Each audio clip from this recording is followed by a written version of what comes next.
So for this Veterans Day week, I decided to talk about the latest World War II movie, Midway.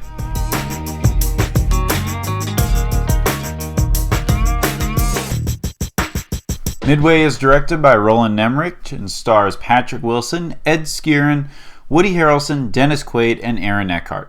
Midway is based on the true story of the devastating attack on Pearl Harbor and follows the events that take place over the next 6 months involving U.S. intelligence and the U.S. Navy leading to the Battle of Midway.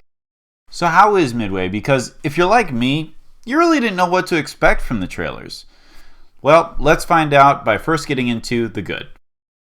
So the good of this movie is the character of Dick Best, played by Ed Skrein. He is what you think of when you think of a World War II pilot. He's cocky, he's fearless, he's smooth talking, and he's a master behind the yoke of a plane.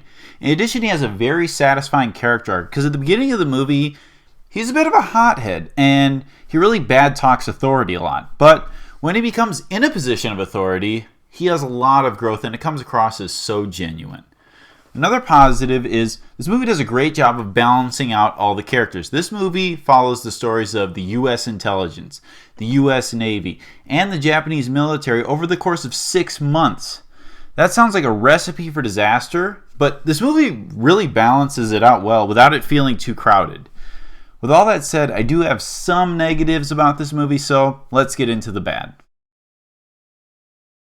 So the bad of this movie definitely lies in the first act. The first act of this movie is set up in a really bizarre way. The movie basically starts off with the attack on Pearl Harbor. And during the attack, the tragedy really feels underwhelming because none of the characters involved are fleshed out. So instead of watching a tragedy, you're more or less just watching a bunch of CGI ships blow up. Had they took a little time to flesh out the characters before the Pearl Harbor attack, it would have made a much more captivating and tragic sequence.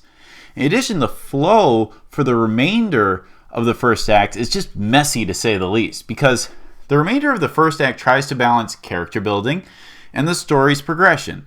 And it really struggles to do so. When the first act tries to build the characters, the story's progression grinds to a halt. And when it tries to progress the story, the character building grinds to a halt. Overall, what do I think about Midway? Once I got past the messy first act of this movie, it really does pick up. As far as war movies go, there's nothing really that stands out all that much. But with that said, Midway is a good time, and I will give it a B-. Thank you so much for watching. Please leave a like, subscribe, and hit that notification bell to keep yourself updated on future content. I'd also like to give a shout out to all the veterans on this Veterans Day week. Thank you so much for your service.